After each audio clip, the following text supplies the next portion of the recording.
Hello everybody and welcome back for another episode of Mondays with Mundy, and that's me, Jim Mundy, the historian for the Union League Legacy Foundation.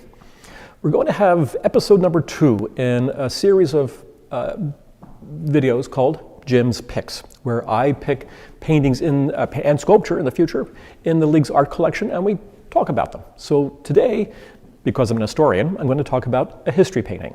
And as it sounds, a history painting is just that. It's a painting that depicts an historical moment in time.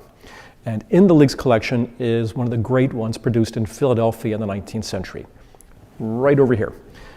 Painted by Peter Frederick Rothermel, who in the 19th century was Philadelphia's most famous artist, perhaps only behind Charles Willson Peele and Thomas Sully.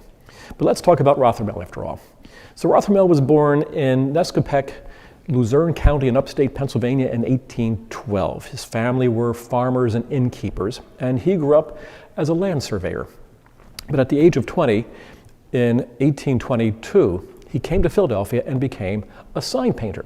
But while he was painting signs, though, he studied drawing and art, drawing under John Reuben Smith, and then painting under Bass Otis, one of Philadelphia's earliest and most successful artists in the city.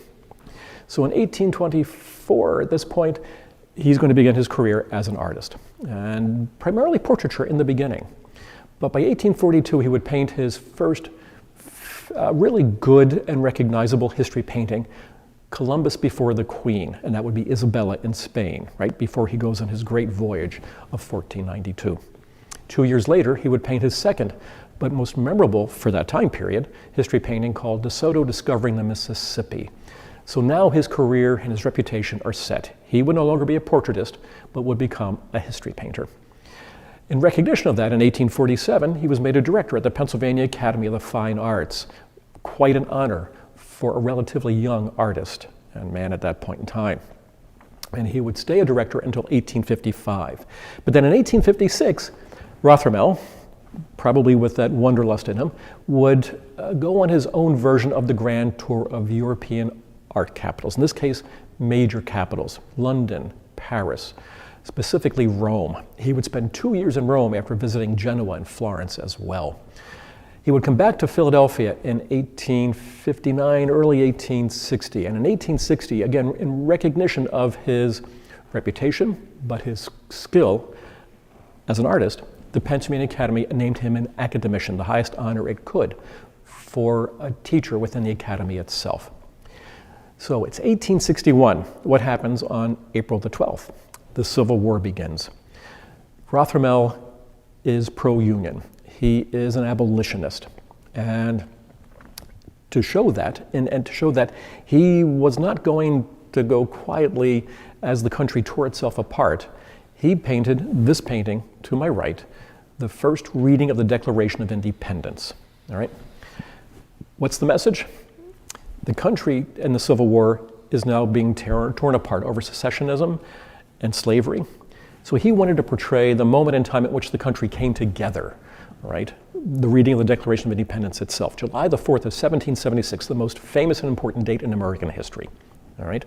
So this is Rothermel's attempt at saying, yes, I'm a patriot, and yes, I believe in national unity, and here we are, okay? And he succeeded, didn't he? All right? So 2 years later, on January the 12th of 1863, Rothermel would sign the Union League's Articles of Association and therefore become a founding member of the Union League of Philadelphia. And he would remain a member until the end of his life in 1895. All right. The painting in Rothermel's possession would then appear next in 1864 at the Great Central Fair held on Logan Square in June of that year in the Art Gallery. It was not sold at the gallery, so back into Rothermel's possession. And then the next thing we know, in 1867, the painting appears in the possession of the Union League of Philadelphia itself. We're not sure how we got it or exactly when we got it, but it is now ours. And what a great painting to have. So, as you might have heard me mention, Rothermel referred to this as the first reading of the Declaration of Independence. But was it? So can history paintings be wrong, regardless of their intent? It seems as if this was, because people would learn that there were witnesses to the first reading of the Declaration of Independence on July the 4th of 1776 on the front steps of what we now know as Independence Hall. Specifically, Deborah Norris Logan, who was a young girl of 14. Her family home was next door to the State House on the south side of Chestnut Street, and she distinctly remembered hearing a voice reading the great words from that Declaration of Independence. She couldn't see through the crowd to see who it was who was actually speaking. But there were two possibilities, either Charles Thompson, the Secretary of the Continental Congress, or Timothy Matlack, its clerk. Now, nobody could determine that for all those years.